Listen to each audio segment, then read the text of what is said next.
Chapter 3, Jasmine. In July 2022, a tragedy occurred to a 5-year-old special needs boy in Richton Park, Illinois, a town that I lived in from 1998 to 2000 that really shook me to my core. A mother had enrolled her autistic son in a home-based daycare, one that indicated they could care for a special needs child. Apparently, in this situation, the father of the child had spoken with the caregiver on the same day that the incident happened. Not very long after dropping off his son, about 30 minutes later, the child had died. The caregiver had strapped him in a chair for 30 minutes so that they could take a shower. When I think about the situation, I immediately thought that could have been Jasmine. I remember when I was younger and I wanted to go out and party. I hired a babysitter from the newspaper. And that's back in the day when babysitters would advertise in the newspaper. When I think back on that, I say to myself, were you out of your mind? Was it that important for you to go to a party that you would entrust the care of your special needs daughter to a stranger? Apparently, I was out of my mind. Or maybe I am just human. Raising a special needs child has really been an eye-opener. But also, the fact that I am admitting this shows you my true authenticity as a person and a leader. By profession, I am in healthcare and have worked in many clinical and non-clinical capacities.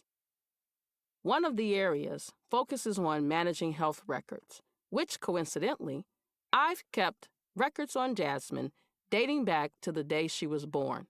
In fact, I have the bill and the records from when she was born, which makes it quite interesting. The work I do today focuses on medical coding and clinical documentation integrity.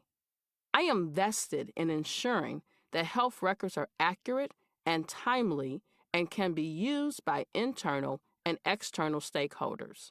This journey has been challenging in more than one way. The first challenge was my emotions.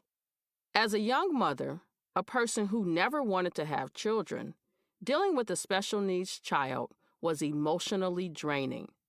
Every night, I carried to bed with me the thought of someone harming her. If something did happen, will she be able to express it in her own way? What also keeps running through my mind is the autistic little boy who died. The thought of it keeps taking me back to when I was trying to find a babysitter for Jasmine. I will never forget the number of people in different organizations that said, "Oh yes, we can care for special needs children," but honestly, I probably would have asked that question a little differently. Can you deal with an individual that is nonverbal? Do you have the patience to deal with someone who cannot articulate what their needs are? One that uses hand gestures to get what they need. At 31 years old, Jasmine has no problem communicating her needs, and everybody who cares for her knows what she is expressing when there is a need that isn't being met. In the past, I had so many situations where caregivers would say they can deal with special needs children, and then, at the end of the week, they stated, "It was a struggle.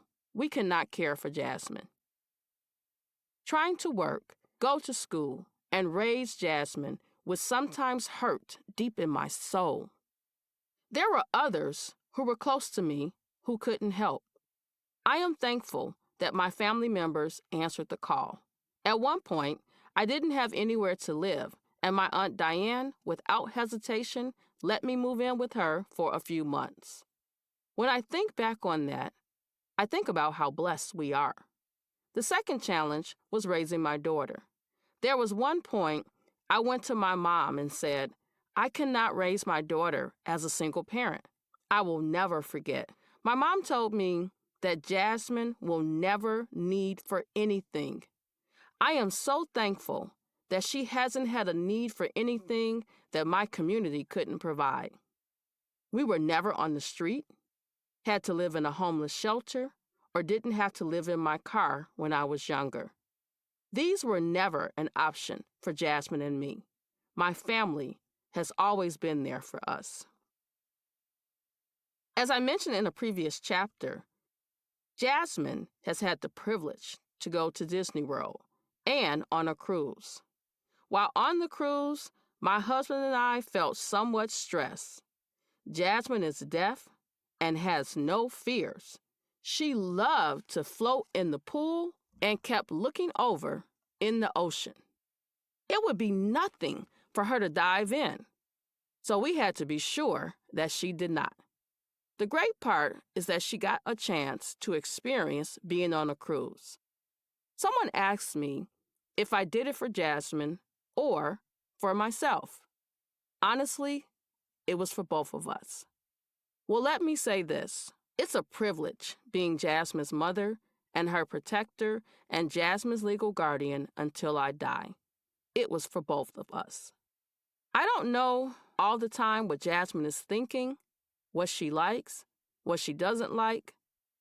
But what I'll tell you on both of those trips, Jasmine was smiling. At Disney World, during the parade and the light show, she was smiling with excitement. Jasmine loves lights. For her to be in a situation where she was with her family and experiencing something she likes is something that I know she will remember. She is more visual than anything since she cannot hear. Jasmine goes by sight, what she does remember. So yes, these trips were for both of us. One thing I am thankful for is that I had the ability and the opportunity to do these trips for her. So any emotional stress I endured is worth it, even as Jasmine is now a special needs woman. I do not take any of this lightly. The Lord would never put more on you than you can bear. And if it's something you think you cannot endure, you can bear it. In other words, you can handle it. Although I got pregnant the first time I had sex, and even though I never wanted any children, I do know that God gave Jasmine to me for a reason. It is Jasmine that is responsible for the woman that I am today, the mother that I am to her, and my bonus babies. I will share more about my bonus babies later. Each one gave me something that helped mold me into a responsible person. They each have taught me how to love in different ways. Jasmine taught me how to be an advocate for her needs, not just medical requirements. I had to also maintain her educational files of what she needed on a regular basis over the last couple of decades. Her educational needs were just as important as her medical requirements. So as Jasmine's advocate, I had to and continue to advocate for her needs. Today, I can say with certainty that my level of advocacy is on a whole other level because of the knowledge and experience I have obtained. I know Jasmine's likes and dislikes. She is cared for and loved. I am thankful for Seguin. When Jasmine was aging out of her program at the Little City Foundation, I thought she would not have anywhere else to go. I went to visit many facilities to see if they would be a perfect fit. I knew in my heart, once I got there, these places were not suitable for Jasmine.